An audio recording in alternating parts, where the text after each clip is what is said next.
सही मायने में अगर लिया जाए तो एक परिवार का, एक छोटे से परिवार को, हम तो हमारे बच्चे जो हैं, अगर उसका परिवार का भरण पोषण किया जाए तो उसके लिए पर्याप्त सब्जी की भी व्यवस्था हम अपने मानदेय से नहीं कर सकते हैं। हमारे रहने, जीने और खाने की और शिक्षा की तो बात ही दूर है। इसमें सबसे कम मानदेय अन्य राज्यों में 12 से 15 हज़ार तक का है। हमें सरकार से यही न्यूनतम अगर होना चाहिए तो 18 हज़ार, इससे कम हमें नहीं चाहिए। और अपने बच्चों का भरण पोषण अपने परिवार का कर सके, ऐसी मेरी सरकार से प्रार्थना है। कोई इसी उम्मीद पे बैठाया था, बार बार जब वो सत्ता में नहीं थे तो वो यही कह रहे थे कि जिस दिन आप लोग हमें सत्ता में लाएंगी हम आपको सम्मानजनक मानदेय दिलाएंगे। और काम का फाउंडेशन है कि काम हमें चाहिए तो तत्काल चाहिए, 24 आवर्स कभी भी फोन आ सकता है। BLO का, स्वास्थ्य विभाग का, चाहे CDS का, चाहे किसी भी विभाग का, चाहे जल निगम का, हमें काम के लिए सभी लोग जैसे बंदूक की नोक होती है वैसे लोग यही धमकी देते हैं कि आपकी सेवा समाप्त हो सकती है। हमें DPO का आदेश है, हमें CMO का आदेश है, हमें उनका आदेश है, यानी फला ढका सारे लोगों का वो करके तेरी तानाशाही नहीं चलेगी। लोकतंत्र में अपनी मर्जी नहीं चलेगी। लोकतंत्र में अपनी मर्जी नहीं चलेगी। 6000 में दम नहीं, 18,000 से कम नहीं, 6000 में दम नहीं। 18,000 से कम नहीं। हर काम के लिए उन्हें 60,000 देना चाहिए, उन्हें 60,000 देना चाहिए। देश के सम्मानित नागरिकों को मेरा प्रणाम एवं देश के सम्मानित प्रधानमंत्री, मुख्यमंत्री सबको मेरी तरफ से प्रणाम, नमस्कार, वंदन। ये बताइए कि आपको जो मानदेय मिलता है क्या आप उससे संतुष्ट हैं? नहीं, आज इस कमर तोड़ महंगाई के दौर में 6,000 से कुछ नहीं होने वाला है। अगर सही मायने में अगर लिया जाए तो एक परिवार का, एक छोटे से परिवार को, हम तो हमारे बच्चे जो हैं, अगर उसका परिवार का भरण पोषण किया जाए तो उसके लिए पर्याप्त सब्जी की भी व्यवस्था हम अपने मानदेय से नहीं कर सकते हैं। हमारे रहने, जीने और खाने की और शिक्षा की तो बात ही दूर है। अच्छा, अन्य राज्यों में यहाँ की अपेक्षा क्या मानदेय है, कुछ जानकारी है आपको?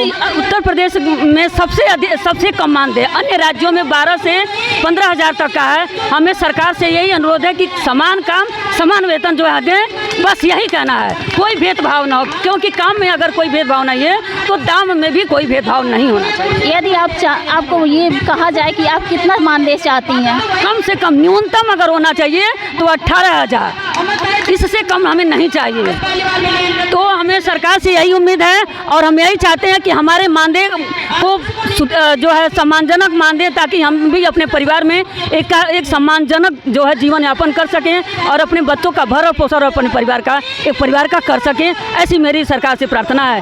क्योंकि मैंने सरकार को इसी उम्मीद पे बैठाया था, बार बार जब वो सत्ता में नहीं थे तो वो यही कह रहे थे कि जिस दिन आप लोग हमें सत्ता में लाएंगी हम आपको सम्मानजनक मानदेय दिलाएंगे। और इसी विश्वास से हम लोगों ने कमर तोड़ मेहनत करके उन्हें कुर्सी पर लाने का काम किया कि वो केंद्र और सरकार में दोनों में जब सरकार हमारी भाजपा की होगी तो हमें हमारा हक जो हम चाहते हैं वो मुझे मिलेगा। लेकिन ऐसा कुछ नहीं हुआ, वो हमारे अपने वादे पे खरा नहीं उतरे, बल्कि उसके विपरीत और धारा जो है चलती रही।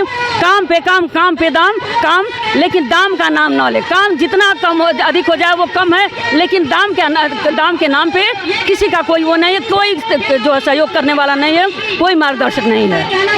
क्या आपको मानदेय के अलावा भी कुछ मिलता है? कुछ नहीं, पारिश्रमिक जैसे एक BLO का काम करते हैं, अन्य जगहों पे 1900 महीने का है, उन्हें पारिश्रमिक 1900 BLO को मिलता है, जबकि लेकिन अपने यहाँ जो है 500 रुपये मंथली जो है मिलता है। तो मैं अगर महीने में 2 बार 3 बार मीटिंग गई तो 500 रुपया चला गया, तो फिर उस कार्य को करने में उस कार्य का क्या मतलब है? क्या आप जो काम करती हैं उसका कुछ एज बाउंडेशन भी है? नहीं, उसमें एज का कोई बाउंडेशन नहीं है। काम का बाउंडेशन है कि काम हमें चाहिए तो तत्काल चाहिए, 24 आवर्स कभी भी फोन आ सकता है। BLO का, स्वास्थ्य विभाग का, चाहे CDS का, चाहे किसी भी विभाग का, चाहे जल निगम का, हमें काम के लिए सभी लोग जैसे बंदूक की नोक होती है वैसे लोग यही धमकी देते हैं कि आपकी सेवा समाप्त करवा दी जाएगी। अगर सही टाइम पे सही काम नहीं हुआ तो आपकी सेवा समाप्त हो सकती है। हमें DPO का आदेश है, हमें CMO का आदेश है, हमें उनका आदेश है, यानी फला ढका सारे लोगों का वो करके हमें जो धमकाते रहते, और हम इस डर से अपने काम को पूरी श्रद्धा और मेहनत और लगन से करते, लेकिन पारिश्रमिक नहीं मिलता है। इससे हम बहनों में बहुत ही आक्रोश है। अगर इसी तरीके से काम का सिलसिला जारी रहा और पारिश्रमिक नहीं मिला तो हम अब चुप बैठने वालों में से नहीं हैं।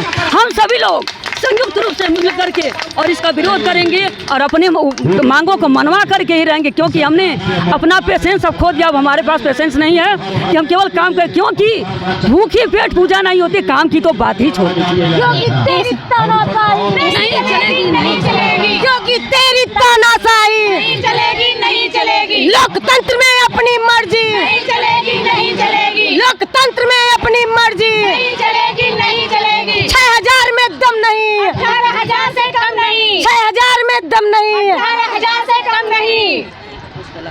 अच्छा मैनू, हम ये देखें सुने हैं कि मतलब कुछ योगी जी ने नया कुछ आप लोगों के लिए आप हाँ किया है। हम लोगों के गले पे तलवार लटक गई है। हम लोग जो है ये आंगनवाड़ी वर्कर सन 1975 से माननीय प्रधानमंत्री इंदिरा गांधी की योजना जो उन्होंने लॉन्च किया, मैं उसे 45 से 48 साल के बीच जो है कम से कम उनका 24 साल का वर्क हो गया। वो काम हम लोग 6 सेवाएं देते हैं, लेकिन 6 सेवाओं का मुझे आज तक 45 साल में सिर्फ और सिर्फ हमें 6000 मिलता है। और आज ये जो है योगी सरकार ने एक ECC एजुकेटर की नियुक्ति के लिए सिर्फ एक काम के 10,316 रुपये देने का काम कर रही है। तो मुझे 6 काम के लिए उन्हें 60,000 देना चाहिए, उन्हें 60,000 देना चाहिए। क्या आपको कुछ रिटायरमेंट के बाद नहीं, कुछ भी नहीं वाली है? हमें यही है कि हमें सम्मानजनक मानदेय मिले, ग्रेजुटी मिले, क्योंकि एक जो वही एक सहारा होता है कि बुढ़ापे में जब हम रिटायर होते हैं कुछ ले करके अपने घर पे जाते हैं तो हमारा सम्मान रहता है कि मेरे मम्मी पापा को ये मिला है, तो उसके लालच से वो हमारी सेवा करते हैं, ससुरा करते हैं। और जब हम खाली हाथ जाएंगे तो उसमें असंतोष रहता है कि इनके पास क्या है, वो हमें हेय दृष्टि से देखते हैं, हमारा कोई सम्मान नहीं होता है। तो मैं सरकार से ये अपील करती हूँ, यही दरख्वास्त करती हूँ कि वो हमें पेंशन और हमारा सम्मानजनक मानदेय जारी करे। अगर आप लोगों के अनुसार पूछा जाए तो कितना पेंशन चाहिए? हम लोगों का मानदेय के अनुसार वो पेंशन दे, कम से कम 18,000 होना चाहिए।